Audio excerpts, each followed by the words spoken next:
नमस्कार दोस्तों, स्वागत है आप सभी का हमारे यूपी स्मार्ट न्यूज़ के इस खास बुलेटिन में। आज हम बताएंगे देश दुनिया की आज की 50 बड़ी खबरें जो सरकारी योजनाओं, शिक्षा और अन्य बड़ी खबरों से जुड़ी हैं। तो वीडियो को शुरू करने से पहले अगर चैनल को सब्सक्राइब नहीं किया है तो सब्सक्राइब करके बेल आइकन जरूर दबाएं। तो शुरू करते हैं आज की पहली बड़ी खबर, जहां वुमेन मैच में भारत ने ऑस्ट्रेलिया को हराकर वुमेन्स वर्ल्ड कप के फाइनल में बनाई जगह, जिससे भारतीय महिला क्रिकेट टीम ने इतिहास रच दिया है। नवी मुंबई के डीवाई पाटिल स्टेडियम में हुए सेमीफाइनल मुकाबले में भारत ने ऑस्ट्रेलिया को 5 विकेट से मात दी।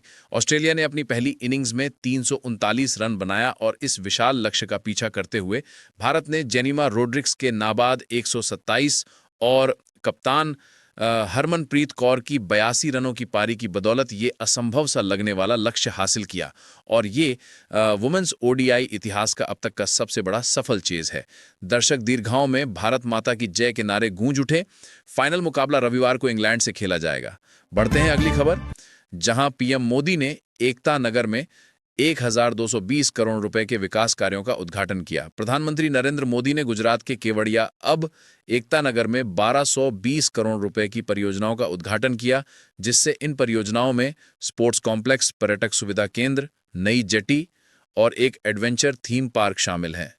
और प्रधानमंत्री ने कहा कि स्टैच्यू ऑफ यूनिटी केवल एक मूर्ति नहीं बल्कि देश की एकता और विकास का प्रतीक है, जिस पर उन्होंने ये भी बताया कि अगले 2 वर्षों में एकता नगर को देश का पहला 100% ग्रीन टूरिज्म जोन बनाया जाएगा। चलते हैं अगली खबर की तरफ, जहां अमेरिका ने चाबहार पोर्ट पर भारत को 6 महीने की छूट दी है और यह भारत के लिए बड़ी कूटनीतिक सफलता है। अमेरिका ने ईरान के चाबहार पोर्ट पर भारत को 6 महीने की छूट दी है और ये छूट भारत को अफगानिस्तान और मध्य एशिया के साथ व्यापारिक मार्ग बनाए रखने में मदद करेगी, जिस पर विदेश मंत्रालय ने बयान जारी कर कहा कि ये छूट भारत अमेरिका संबंधों की मजबूती और क्षेत्रीय स्थिरता का संकेत है और भारत के लिए ये रणनीतिक और आर्थिक दोनों दृष्टिकोण से बेहद अहम कदम माना जा रहा है। बढ़ते हैं अगली खबर की तरफ, जहां उत्तर प्रदेश में नाव पलटने से बड़ा हादसा हुआ, 8 लोग लापता हुए। उत्तर प्रदेश के बहराइच जिले में गंडक नदी में नाव पलटने से बड़ा हादसा हुआ और नाव में करीब 22 लोग सवार थे, जिनमें से 13 को बचा लिया गया है, लेकिन एक महिला की मौत की पुष्टि हुई है, जबकि 8 लोग अब भी लापता बताए जा रहे हैं। एनडीआरएफ और एसडीआरएफ की टीमें राहत कार्य में जुटी हैं। मुख्यमंत्री योगी आदित्यनाथ ने हादसे पर दुख जताया है और प्रभावित परिवारों को 4-4 लाख रुपए की सहायता राशि देने की घोषणा की है। बढ़ते हैं अगली खबर की तरफ, भारत में इलेक्ट्रिक वाहनों की बिक्री ने तोड़ा रिकॉर्ड। अब ऑटोमोबाइल सेक्टर के लिए ये बड़ी खबर है, जिससे साल 2025 के अक्टूबर महीने में भारत में इलेक्ट्रिक वाहनों की बिक्री ने अब तक का रिकॉर्ड तोड़ दिया है। SIAM की रिपोर्ट के अनुसार इस महीने 1.8 लाख ईवी वाहनों की बिक्री हुई, जो पिछले साल की तुलना में 52% अधिक है। और अब सरकार की EV@2030 नीति और राज्यों की सब्सिडी योजनाओं का असर दिखने लगा है। विशेष रूप से 2 पहिया सेगमेंट में तेजी देखने को मिल रही है। बढ़ते हैं अगली खबर की तरफ, जहां दिल्ली NCR में हवा की गुणवत्ता खतरनाक स्तर पर पहुंच गई और स्कूल बंद हुए, जिससे दिल्ली NCR में प्रदूषण का स्तर खतरनाक स्तर पर पहुंच गया है और AQI शुक्रवार सुबह 480 दर्ज किया गया, जो सीवियर श्रेणी में आता है। और इस पर दिल्ली सरकार ने सभी सरकारी और निजी स्कूलों को अगले 3 दिनों के लिए बंद रखने का आदेश दिया है। साथ ही कंस्ट्रक्शन कार्यों पर अस्थायी रोक लगा दी गई है। इस पर विशेषज्ञों का कहना है कि पराली जलाने और वाहनों के उत्सर्जन ने स्थिति को और बिगाड़ दिया है। इसी के साथ बढ़ते हैं अगली खबर की तरफ। मुंबई में भारी बारिश से जनजीवन अस्त व्यस्त, लेन देन पर असर, जिससे मुंबई और आसपास के इलाकों में लगातार बारिश के कारण सड़कें जलमग्न हो गईं और इसी कारण लोकल ट्रेन सेवाएं देर से चल रही हैं और कई फ्लाइट्स को डाइवर्ट करना पड़ा। मौसम विभाग ने अगले 24 घंटों में और तेज बारिश की चेतावनी दी है। नगर निगम ने लोगों से अपील की है कि वे अनावश्यक रूप से घरों से बाहर न निकलें। बढ़ते हैं अगली खबर की तरफ। शिक्षा मंत्रालय ने डिजिटल इंडिया क्लासरूम योजना की शुरुआत की है, जिससे नई दिल्ली शिक्षा मंत्रालय ने स्कूलों को डिजिटल बनाने की दिशा में डिजिटल इंडिया क्लासरूम योजना की शुरुआत की है। इस योजना के तहत अगले 1 साल में देश भर के 1 लाख सरकारी स्कूलों में स्मार्ट बोर्ड, प्रोजेक्टर और वाईफाई की सुविधा दी जाएगी। मंत्री धर्मेंद्र प्रधान ने कहा कि नई शिक्षा नीति 2020 का मुख्य उद्देश्य तकनीकी और पारंपरिक शिक्षा का संगम है। चलते हैं अगली खबर की तरफ। शेयर बाजार में तेजी दिखी, सेंसेक्स ने छुआ 79,000 का स्थान। अब भारतीय शेयर बाजार में आज जोरदार तेजी देखने को मिली, जिससे सेंसेक्स 400 अंक बढ़कर 79,012 पर बंद हुआ, जबकि निफ्टी 23,900 के पार पहुंच गया। बैंकिंग, IT और ऑटो सेक्टर में खरीदारी का रुझान देखा गया। विश्लेषकों के मुताबिक विदेशी निवेशकों की वापसी और वैश्विक बाजारों में स्थिरता से बाजार में मजबूती आई है। बढ़ते हैं अगली खबर की तरफ। जम्मू कश्मीर में आतंकियों के खिलाफ एनकाउंटर, 2 ढेर हुए। पुंछ जिले के सुरनकोट इलाके में सुरक्षा बलों और आतंकियों के बीच मुठभेड़ हुई। इस मुठभेड़ में 2 आतंकियों को मार गिराया गया, जिनके पास से भारी मात्रा में हथियार और गोला बारूद बरामद हुआ। और सूत्रों के मुताबिक ये आतंकी पाकिस्तान से हाल में घुसे थे। ऑपरेशन अभी जारी है और पूरे इलाके में तलाशी अभियान चलाया जा रहा है। बढ़ते हैं अगली खबर की तरफ। भारत चीन सीमा पर तनाव, दोनों सेनाओं में कमांडर स्तर की बैठक की गई। लद्दाख सेक्टर से खबर है कि भारत और चीन की सेनाओं के बीच एक नई कमांडर स्तर की वार्ता शुक्रवार को हुई। यह बैठक एलएसी के पूर्वी क्षेत्र में हाल ही में हुई हलचल और पेट्रोलिंग विवादों को लेकर बुलाई गई थी। भारतीय प्रतिनिधिमंडल ने चीन से स्थिति यथावत बनाए रखने और किसी भी नई निर्माण गतिविधि को रोकने की मांग की। सूत्रों के अनुसार वार्ता पॉजिटिव माहौल में हुई और दोनों पक्षों ने सीमा पर शांति बनाए रखने पर सहमति जताई गई है, जिससे ये पिछले 6 महीनों में दोनों देशों की 22वीं ऐसी मीटिंग थी। इसी के साथ चलते हैं अगली खबर की तरफ। भारत की जीडीपी ग्रोथ रेट 7.2%, आईएमएफ ने किया अनुमान जारी। अंतर्राष्ट्रीय मुद्रा कोष ने अपनी नवीनतम आर्थिक रिपोर्ट में कहा है कि भारत 2025-26 में भी दुनिया की सबसे तेजी से बढ़ती हुई अर्थव्यवस्था रहेगा, जिससे आईएमएफ ने भारत की जीडीपी ग्रोथ रेट का अनुमान 7.2% लगाया है, जबकि चीन के लिए ये 4.5% रखा गया है। इस रिपोर्ट में कहा गया कि भारत में मजबूत घरेलू मांग, इंफ्रास्ट्रक्चर निवेश और सरकारी सुधारों ने अर्थव्यवस्था को स्थिर रखा है, जिस पर वित्त मंत्री निर्मला सीतारमण ने कहा कि भारत की वृद्धि जनता केंद्रित नीतियों और आत्मनिर्भर भारत के मॉडल की सफलता दर्शाती है। बढ़ते हैं अगली खबर की तरह, जहां रेल मंत्रालय ने 50 नई वंदे भारत ट्रेनों की मंजूरी दी है। रेलवे ने एक बड़ा ऐलान किया है। अगले वर्ष तक 50 नई वंदे भारत एक्सप्रेस ट्रेनों को चलाने की मंजूरी दे दी गई है और ये ट्रेनें मुख्यतः पूर्वोत्तर और दक्षिण भारत के रूट्स पर चलाई जाएंगी, जिस पर रेल मंत्री अश्विनी वैष्णव ने कहा कि नई ट्रेनों में मेड इन इंडिया तकनीक का इस्तेमाल होगा और सीटें पूरी तरह रिक्लाइन होंगी। ट्रेनों में पेंट्री कार, वाईफाई और सीसीटीवी जैसी सुविधाएं अनिवार्य होंगी, जिससे यह भारत के रेलवे आधुनिकीकरण मिशन की अगली बड़ी छलांग मानी जा रही है। बढ़ते हैं अगली खबर की तरफ। भारत ने अंतरिक्ष में नया रिकॉर्ड बनाया है। पीएसएलवी C-70 लॉन्च सफल हुआ।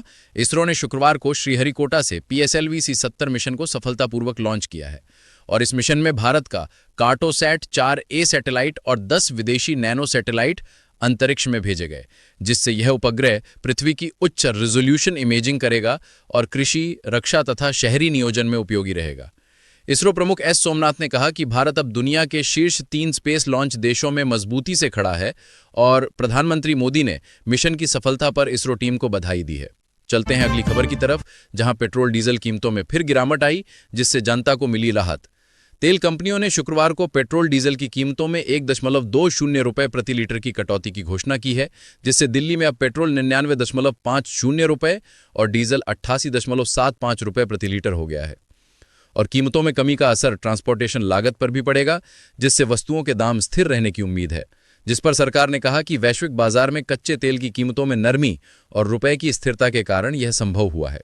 चलते हैं अगली खबर की तरफ, जहां ओडिशा में चक्रवात माया का खतरा बढ़ा और रेड अलर्ट जारी किया गया है, क्योंकि भारतीय मौसम विभाग ने ओडिशा और आंध्र प्रदेश तटों के लिए रेड अलर्ट जारी किया है। और चक्रवात माया बंगाल की खाड़ी में बना है और 150 किलोमीटर प्रति घंटा की रफ्तार से तट की ओर बढ़ रहा है, जिस पर राज्य सरकार ने तटीय जिलों से करीब 30,000 लोगों को सुरक्षित स्थानों पर पहुंचाया है। एनडीआरएफ और कोस्ट गार्ड को भी अलर्ट पर रखा गया है और मुख्यमंत्री नवीन पटनायक ने कहा कि मानव जीवन की सुरक्षा सर्वोच्च प्राथमिकता है। बढ़ते हैं अगली खबर की तरफ, कहा बिहार में भ्रष्टाचार निरोधक विभाग की बड़ी कार्यवाही हुई और 4 अधिकारी गिरफ्तार किए गए। एसीबी की टीम ने शुक्रवार को आय से अधिक संपत्ति के मामले में 4 सरकारी अधिकारियों को गिरफ्तार किया और जांच में करोड़ों की संपत्ति, लग्जरी कारें और सोना बरामद हुआ। ब्यूरो के अनुसार ये अधिकारी कई वर्षों से फर्जी टेंडर और कमीशन के जरिए धन जुटा रहे थे और राज्य सरकार ने कहा कि भ्रष्टाचार के खिलाफ जीरो टॉलरेंस नीति पर सख्ती से अमल होगा। इसी के साथ बढ़ते हैं अगली खबर की तरफ, जहां देश में 5G सब्सक्राइबर्स की संख्या 25 करोड़ पार। टेलीकॉम विभाग डीओटी ने बताया कि भारत में अब 5G उपयोगकर्ताओं की संख्या 25 करोड़ को पार कर गई है, जिससे जियो और एयरटेल ने मिलकर देश के 98% जिलों में 5G नेटवर्क कवर कर लिया है, जिस पर मंत्रालय ने कहा कि डिजिटल कनेक्टिविटी के विस्तार से ग्रामीण इलाकों में ई-कॉमर्स और ऑनलाइन शिक्षा को बड़ा लाभ हुआ है। 2026 तक भारत में 5G उपकरणों के स्थानीय निर्माण का लक्ष्य भी रखा गया है। बढ़ते हैं अगली खबर की तरफ, जहां बॉलीवुड एक्ट्रेस आलिया भट्ट बनी यूनिसेफ की ग्लोबल गुडविल एम्बेसडर। बॉलीवुड अभिनेत्री आलिया भट्ट को संयुक्त राष्ट्र बाल कोष यानी यूनिसेफ ने अपना ग्लोबल गुडविल एम्बेसडर नियुक्त किया है, जिससे आलिया अब बाल शिक्षा, पोषण और महिला सशक्तिकरण से जुड़ी वैश्विक पहल में काम करेंगी। उन्होंने कहा कि यह सम्मान मेरे लिए जिम्मेदारी है। मैं चाहती हूं हर बच्चे को पढ़ने और बढ़ने का अवसर मिले, और यह पहली बार है जब किसी भारतीय अभिनेत्री को यह पद विश्व स्तर पर दिया गया है। बढ़ते हैं अगली खबर की तरफ, जहां शेयर बाजार में विदेशी निवेशकों की वापसी। अक्टूबर में 35,000 करोड़ रुपए का निवेश, वित्तीय जगत के लिए खुशखबरी आई। अक्टूबर महीने में विदेशी पोर्टफोलियो निवेशकों एफपीआईज ने भारतीय बाजार में 35,000 करोड़ रुपए का निवेश किया है। इससे न केवल बाजार में तेजी आई है बल्कि रुपए की मजबूती भी बढ़ी है, और वित्तीय विशेषज्ञों का मानना है कि स्थिर नीति और मजबूत जीडीपी आंकड़ों ने विदेशी निवेशकों का भरोसा लौटाया है। इसी के साथ बढ़ते हैं अगली खबर की तरफ, जहां उत्तराखंड में पहली बार स्नो सफारी शुरू। पर्यटकों में उत्साह दिखा, जिससे उत्तराखंड पर्यटन विभाग ने आज से राज्य की पहली स्नो सफारी योजना शुरू की है। और ये सफारी ओली और मुनस्यारी में आयोजित की जा रही है, जहां पर्यटक स्नो बाइकिंग, आइस क्लाइंबिंग और स्कीइंग का आनंद ले सकेंगे। पर्यटन मंत्री ने कहा कि इससे सर्दियों में राज्य की आय में 40% तक वृद्धि की संभावना है, और राज्य सरकार ने स्थानीय युवाओं को गाइड और ट्रेनर के रूप में नियुक्त किया है। चलते हैं अगली खबर की तरफ, जहां राजस्थान में रेगिस्तान में मिला लिथियम का नया भंडार। जैसलमेर जिले के पास भूवैज्ञानिक सर्वेक्षण विभाग जीएसआई ने लिथियम के नए भंडार की खोज की है, और प्रारंभिक अनुमान के मुताबिक ये भंडार लगभग 15 लाख टन का है, जिससे भारत में इलेक्ट्रिक वाहन उद्योग के लिए ये खोज बेहद अहम मानी जा रही है। खदान विभाग ने कहा कि परीक्षण के बाद जल्द ही वाणिज्यिक खनन की प्रक्रिया शुरू की जाएगी। बढ़ते अगली खबर की तरफ, विश्व स्वास्थ्य संगठन ने भारत की मलेरिया नियंत्रण नीति की सराहना की है, जहां डब्ल्यूएचओ ने अपनी नई रिपोर्ट में भारत की मलेरिया उन्मूलन रणनीति 2025 को सराहनीय बताया, जिसमें रिपोर्ट में कहा गया कि पिछले 5 वर्षों में भारत में मलेरिया के मामलों में 60% कमी आई है, जिससे देश के 18 राज्य अब मलेरिया फ्री श्रेणी में आ चुके हैं। और वहीं स्वास्थ्य मंत्रालय ने बताया कि 2027 तक भारत पूरी तरह से मलेरिया मुक्त देश बनने की दिशा में आगे बढ़ रहा है। चलते हैं अगली खबर की तरफ, जहां शिक्षा मंत्रालय ने जारी की नई राष्ट्रीय मूल्यांकन नीति। शिक्षा मंत्रालय ने आज नेशनल एग्जामिनेशन पॉलिसी 2025 जारी की है, जिसे बोर्ड परीक्षा 2 टर्म में नहीं बल्कि साल में एक बार होगी, और 30% वेटेज प्रोजेक्ट वर्क को दिया जाएगा। छात्रों के प्रदर्शन की ऑनलाइन ट्रैकिंग के लिए नई एजू ट्रैक प्रणाली भी शुरू होगी। बढ़ते हैं अगली खबर की तरफ, जहां हरियाणा में पराली जलाने पर 2,500 किसानों पर कार्रवाई की गई, जिस पर हरियाणा प्रदूषण नियंत्रण बोर्ड ने कहा है कि राज्य में अब तक 2,500 किसानों पर जुर्माना लगाया गया है, और सरकार ने चेताया कि अगर पराली जलाना बंद नहीं हुआ तो सब्सिडी रोक दी जाएगी। चलते अगली खबर की तरफ, जहां भारतीय रेल में नया रिकॉर्ड बनाई। 100% इलेक्ट्रिफिकेशन पूरा हुआ, जिस पर रेल मंत्रालय ने बताया कि अब भारत का रेल नेटवर्क पूरी तरह से विद्युतीकृत हो गया है। इससे कार्बन उत्सर्जन में सालाना 10 लाख टन की कमी आने की उम्मीद है। बढ़ते हैं अगली खबर की तरफ, जहां टाटा मोटर्स का नया इलेक्ट्रिक ट्रक लॉन्च हुआ। टाटा मोटर्स ने आज अपना नया अल्ट्रा ईवी ट्रक पेश किया, जो एक बार चार्ज में 400 किलोमीटर तक चलेगा, और कंपनी का दावा है कि यह भारतीय बाजार का सबसे किफायती ईवी ट्रक होगा। इसी के साथ बढ़ते हैं अगली खबर की तरफ, जहां सोशल मीडिया पर अफवाह फैलाने वालों के खिलाफ 500 एफआईआर दर्ज किया गया, जिस पर गृह मंत्रालय की रिपोर्ट के अनुसार पिछले 2 महीनों में 500 से अधिक लोगों पर गलत जानकारी फैलाने के मामले दर्ज हुए हैं, और सरकार ने चेतावनी दी है कि डिजिटल अफवाहों पर जीरो टॉलरेंस नीति अपनाई जाएगी। बढ़ते हैं अगली खबर की तरफ, जहां गुजरात में भयानक सड़क हादसे के 9 की मौत। सूरत अहमदाबाद हाईवे पर बस और ट्रक की आमने सामने टक्कर में 9 यात्रियों की मौत हो गई, जिस पर प्रधानमंत्री ने ट्वीट कर दुख जताया और राहत राशि की घोषणा की। चलते हैं अगली खबर की तरफ, जहां राजस्थान में बिजली दरों में 8% की बढ़ोतरी की गई। अब राज्य सरकार ने घरेलू उपभोक्ताओं के लिए बिजली दरों में 8% बढ़ोतरी की है, जबकि किसानों के लिए दरें फिलहाल स्थिर रहेंगी। चलते हैं अगली खबर की तरफ, जहां अंतरिक्ष में भारत का एक और कदम। इसरो ने निसार मिशन का परीक्षण पूरा किया।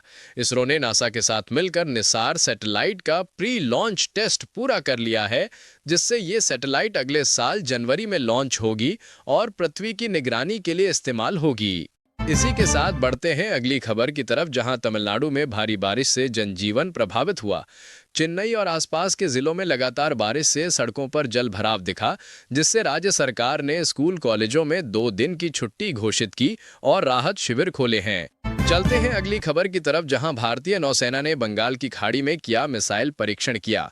भारतीय नौसेना ने आज ब्रह्मोस सुपरसोनिक क्रूज मिसाइल का सफल परीक्षण किया है, और यह परीक्षण आईएनएस चेन्नई से किया गया और लक्ष्य को 400 किलोमीटर दूर सटीकता से भेदा गया है, जिस पर रक्षा मंत्रालय ने इसे देश की सुरक्षा के लिए ऐतिहासिक उपलब्धि बताई है।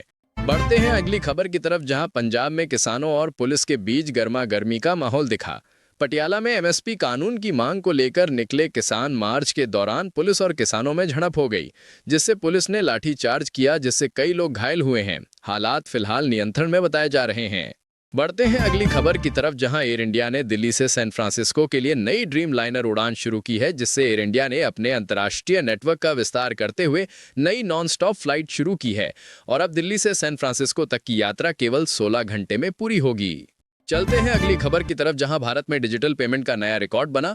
एनपीसीआई की रिपोर्ट के अनुसार अक्टूबर 2025 में यूपीआई ट्रांजैक्शन 18 बिलियन का आंकड़ा पार कर गया और यह अब तक का सबसे बड़ा मासिक रिकॉर्ड है। बढ़ते हैं अगली खबर की तरफ, जहां क्रिकेट में भारत के कप्तान रोहित शर्मा को ICC player of the year award मिला। आईसीसी ने 2025 का player of the year award Rohit Sharma को दिया है। इन्होंने इस साल 1200 रन बनाए और भारत को कई बड़ी जीत दिलाई। इसी के साथ बढ़ते हैं अगली खबर की तरफ, जहां दिल्ली मेट्रो में किराया बढ़ोतरी की संभावना जताई है, जिससे डीएमआरसी बोर्ड ने कहा है कि परिचालन लागत बढ़ने के कारण अगले महीने किराए में 2 रुपये प्रति स्टेशन की बढ़ोतरी हो सकती है। अंतिम फैसला अगले हफ्ते लिया जाएगा। चलते हैं अगली खबर की तरफ, जहां आईपीएल 2026 की तैयारी शुरू, नीलामी दिसंबर में होगी और बीसीसीआई ने बताया कि आईपीएल 2026 के लिए खिलाड़ियों की मेगा नीलामी इस साल दिसंबर के पहले हफ्ते में आयोजित की जाएगी।